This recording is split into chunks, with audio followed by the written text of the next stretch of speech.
All right, so now we can really start.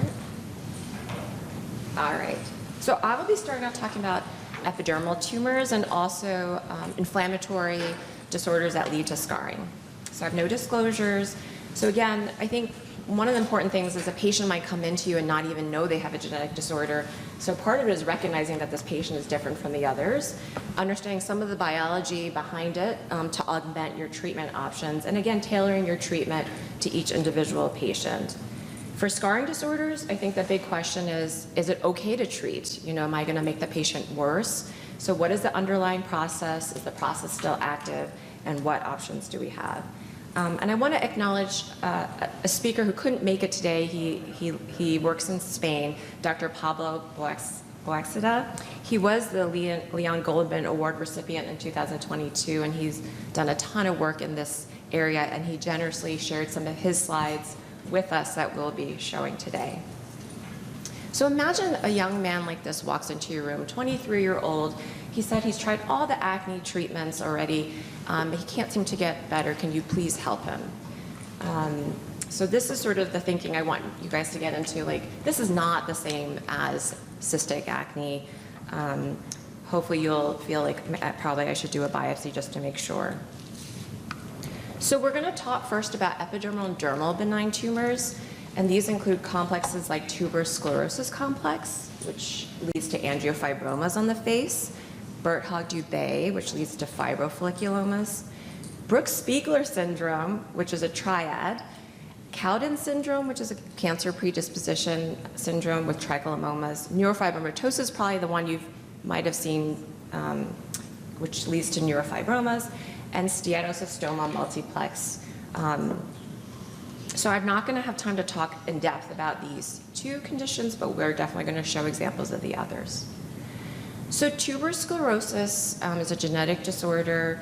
It's both spontaneous and inherited, and it leads to reddish plaques on the face called angiofibromas. They also get periungual tumors around their nails and facial plaques. And so you can use both your vascular laser to treat the erythematous components, which gives it the name angio, and you can also use ablative lasers. And unlike the other epidermal tumors I'm going to show you, this is the one that really has that vascular component.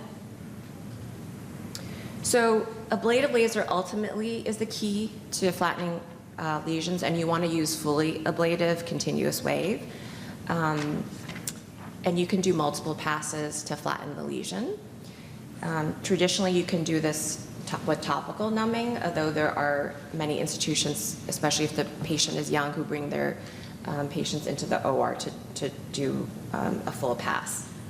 Pulsed dye laser can also be used to decrease the erythema, and you use pretty conservative purpuric settings, but you won't be shrinking the size of your tumor with this, but you can improve their appearance. So I hope these examples are pretty good here. I don't have super dramatic examples.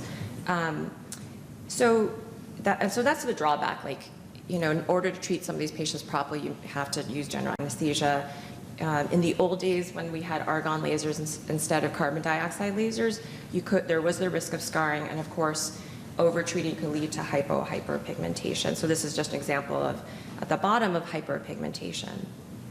But what is the science behind tuberous sclerosis, and what topically can we augment treatment?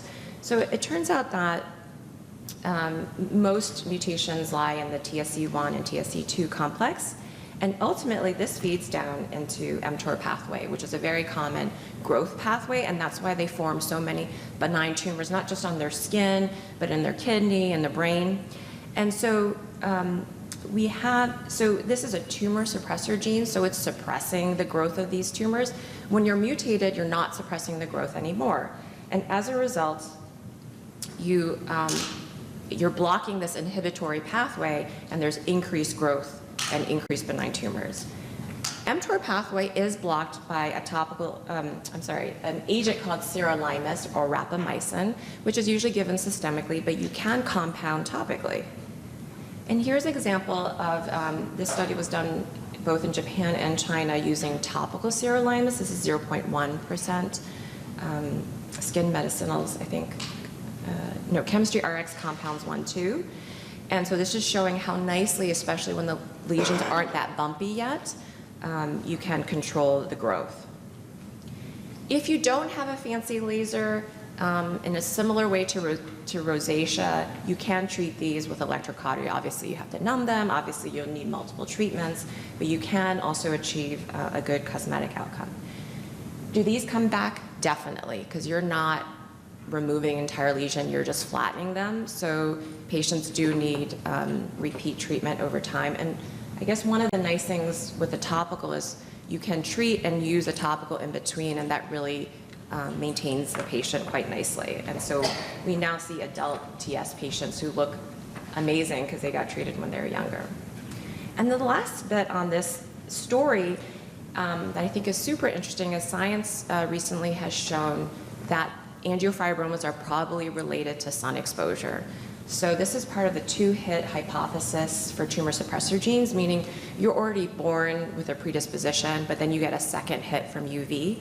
And so what this graph is showing that at baseline you're born with germline point mutations in this particular case, but you acquire somatic mutations over time. And the majority of these somatic mutations are C to T transition, which is a UV signature. And interestingly, this is only seen in the facial angiofibromas of TS patients. It's not seen in the other cutaneous tumors, the shagreen patch, the ungual fibromas, or the orofibromas. So sun protection for your patients is actually really important too in order to prevent the formation of them. Moving on to Birt-Hogg-Dubé, this is another autosomal dominant inheritance. It's a triad of 3 tumors. In skin of color, they can almost look like DPNs. And I will say that this is one that dermatologists often will diagnose when the patient doesn't know that they had it. It is associated with underlying risks, so you need to screen for renal carcinoma. They're predisposed to pneumothorax. So folliculin gene is also a tumor suppressor gene. You can see it right in the middle here, but its relationship with the mTOR pathway is not as clear. Nonetheless, you can try topical sirolimus as well to prevent. This is one of my patients. Her father had it, and her son has it as well. And she was a very proactive patient, and so she's the one who taught me that topical retinoids really helped her in this case as well. And she would come in every 3 months, and we would just use very light electrodesiccation that doesn't even need numbing. And they grow their fibrofolliculums not only on their face, but around their ears, behind their ears, like on the sides of the neck, essentially in sun-exposed areas as well. So you can also use fully ablative erbium laser for this situation. This is one of my colleagues' examples where they use they use fully ablative erbium laser to take down the bumps, and then they ran it over with a fractionated laser kind of to smooth out the appearance. So this is a really nice result. So it's not proven, but people are looking into whether fibrofolliculomas also contain UV signature mutations. And so using these adjunct sun protection, topical tretinoin, and topical rapamycin can help them as well. Moving on to Brooks-Spiegler syndrome. So this is another of Dr. Boexita's slides. These are fleshy tumors. They're not erythematous. And they also can have cylindromas and sporanomas. So that was the patient I showed you in the beginning, and actually he did come in not knowing he had this syndrome. So this is due to a CYLD mutation. And just to remind us by Pat that these tumors are really deep, they're the deep blue dermal balls of early hair follicle cells. And he did really well, not only with fully ablative CO2 flattening the raised lesions, but some of his lesions were so large that they performed punch excisions to take them out, and he healed great. As you can see, they kind of cluster in the glabrous area anyways, and so they healed beautifully. So that's another side example. I'm just going to touch briefly on neurofibromas because I think they're, actually, you know what, in the interest of time, I'm going to move along with it because I'm not going to talk about therapeutics, but that there's things on the horizon for neurofibromas, including new imaging from Kristen Kelly's group in UC Irvine, I'm going to show steatocystoma multiplex briefly. So this is, again, an autosoma dominant. You probably have seen it.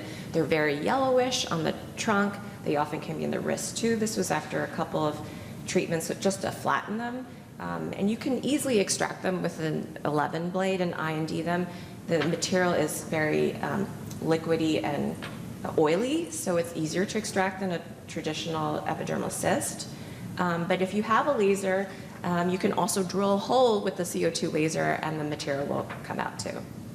So I did want to talk about systemic disorders leading to subcutaneous fat and scarring. And I'm only going to have time to really talk about this is not updated, the scleroderma and morphea group. So morphea is a localized sclerosing skin disorder. It's likely a combination of multiple conditions. It can be linear generalized. And the problem is that after the inflammation, it can cause pigmentary changes, it can cause atrophy of the epidermis, and it can cause scarring even further.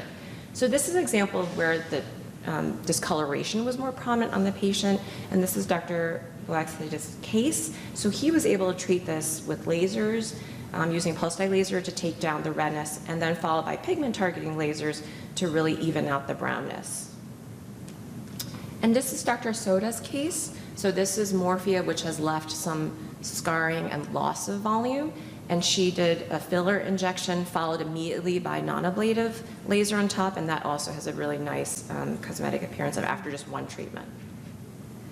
Perry-Romberg syndrome is, this is one of our cases, is a very specific scarring disorder where you lose not only subcutaneous fat, but can even progress further into losing bone. And so this is being treated with polylactic acid. This is an immediate after, so it's not completely accurate. But you can just see that these patients are really needing in volume replacement. Patients will also do, we sometimes work plastic surgeons do fat grafting as well because the volume loss is so significant. And this is from the literature, linear scleroderma treated with PLA. They did a 6 ml dilution. These can last for 12 to 18 months, so it's very satisfying to do. So, but the big question is it safe? Over on the literature, it does appear to be safe, meaning that no one has reported reactivated disease, and I think that's what people are most concerned about. And people have tried many different other options. So in general, for morphea, we do try to make sure that it's already quote unquote burnt out, meaning that it hasn't been active, for a year typically, and we use hyperdilute PLLA. And the last piece I want to talk about is this idea that we can shut down inflammation, such as cutaneous lupus erythematosus. So again, this was work done by Dr. Boaxida. So in cutaneous lupus, one of the major issues is that the vasculature is abnormal, and pulse dye laser targets vasculature. So in certain settings where they don't have any other systemic disease but only cutaneous lesions, you can target that vascular component. And there is now, for meta-analysis, more data that laser can be used as an adjunct for these patients. So this was one large one, which shows down here there's low to moderate evidence for pulse dye laser. There's been a total of 73 patients treated in the literature. And another recent review showing, again, that low, moderate evidence. This is a little more cautionary, and Dr. Men, who's our derm room doctor, she could probably chime in at some point that she usually recommends that her patients, if they're on therapy, they can also get laser treatment, no problem. There's a lot of concern from lupus patients because we tell them to stay out of the sun. They're like, well, can we get laser? And we can explain to them that actually it's a totally different wavelength. It's not UV wavelength, it's visible wavelength, so it's safe for you to get. So in this setting, though, you use the lowest possible fluence to achieve efficacious results. Early treatment with PDLs sometimes they hypothesize may prevent progression. So this is an example of lupus tumitis, which is a cutaneous-only lupus treated with pulse dye lasers. So this was pretty conservative settings, and you can see immediate purpura And 4 weeks later, remarkably, you see improvement of lesion. But I think the coolest part about this study was that you can see all this inflammation around the vessels gone at 4 weeks. So again, there's a possibility that by shutting down the vessels, you're actually shutting down the disease to some degree. But again, these are patients that don't have systemic lupus. A systemic lupus patient needs to be on systemic therapy. So the problem with lupus, especially if the inflammation is deep, you can lead to very severe scarring, pigmentation changes as well, as we're familiar with discoid lupus. And so this was an example from the literature, someone who had suffered from SLE for 18 years. She was still on methotrexate and Plaquenil. And then they did a series of 3 PLA injections over 3 years. And you can see that there's improvement. I mean, there's still more to go. She did develop some nodules.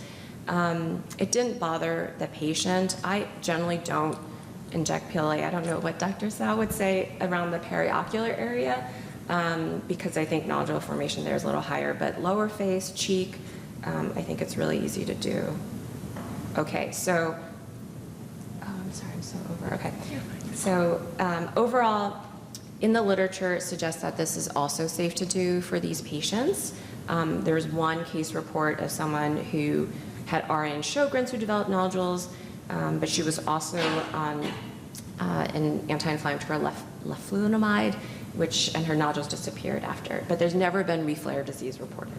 All right, that's it.